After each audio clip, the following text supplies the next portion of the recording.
落ちた競合飛べないカラス What's up YouTube, it's Blackwings here, and today we're gonna talk about Swallow's Cavalry, a new card that just got released in the newest booster set for Winged Beasts.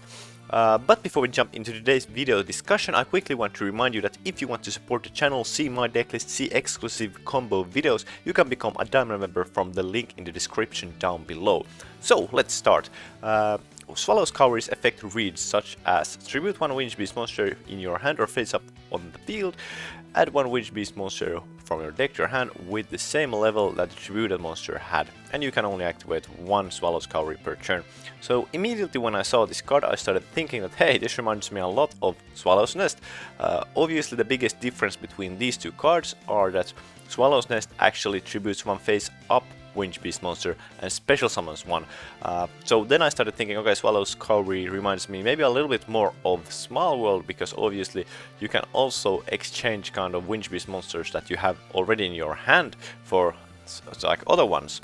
And then I started thinking, okay, which are Winged Beast monsters that I would want to see like exchanged for something else. So obviously in a synchro build you could change like a Chinook for a Chagna, which would be pretty good, I think. But then again in the Kalyuga build you obviously have Raider Swing and you have Steam, which would be really great to just exchange. You know, imagine going Swallow's Cavalry, exchange Raider Swing for a Sudri, and then you have already the Raider Swing in the graveyard or Steam in the graveyard. You know, seems super useful. However, I started thinking more into this, that if we exchange it from the hand, you know, we have Small World, which does a similar thing. You know, you can actually just Small World, Raider Swing, and you know, you obviously have to play that one, you know, bridge, and sometimes it can be a bit bricky depending on what you play. But if you play Assault Synchron, you can still end up on Sudri pretty easily. And there's also one thing that Small World, or there are a couple of things that Small World is better at than Swallow's Cavalry.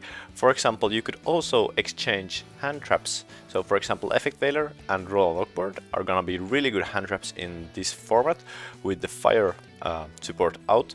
So basically you could exchange either one through Assault Synchron and still end up on Sudri.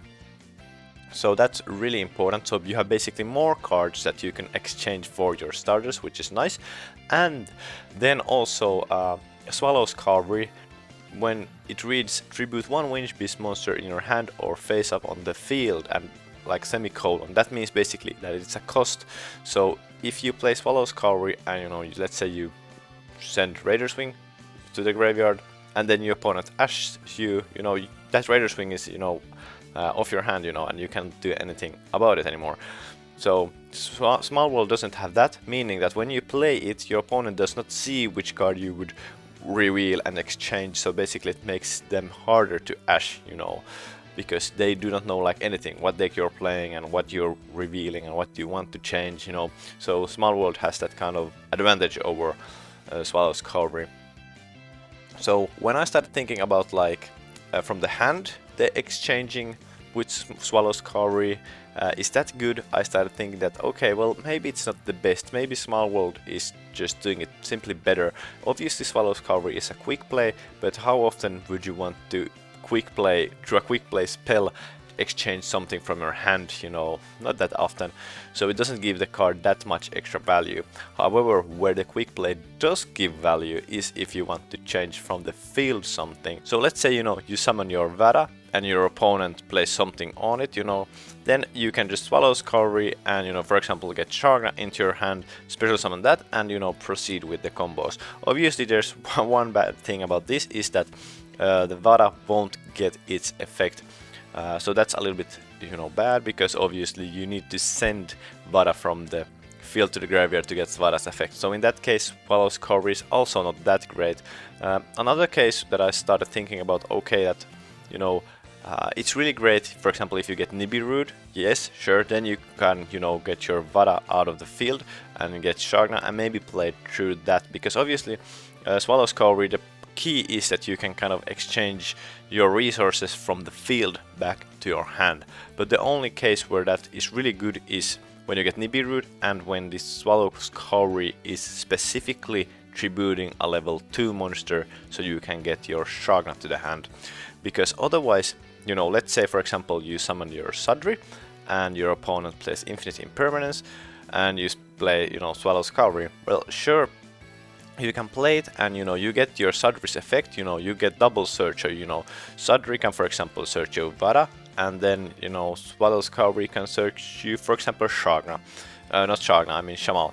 But then again, you know, if you cannot get into Simoon or Shagna, you know, you have an empty field, you know, you cannot summon anything. So what is this Swallow's Cavalry basically doing you? It's not doing you that much, right? Then there's other cards as well, you know, for example, Pot of Prosperity, you banish 3 or 6, and you know, it's a little bit heavy on the extra deck, you know, depending on how tight the extra deck is, you know, maybe it closes you from some kind of end fields, but then again you get to dig really deep into the deck, and that is really great. Then we have triple tactic talents, 3 tactical talents as it says on the text here, but yeah, that is basically also after you got on hand trapped, you know, you can play this, and you know, sometimes you just, I really like this card because this gives a lot of different things you can do. You can draw 2 cards, you can take control of one of your opponent's monster if they have one, and or then you can look at your opponent's hand and choose 1 card and discard it.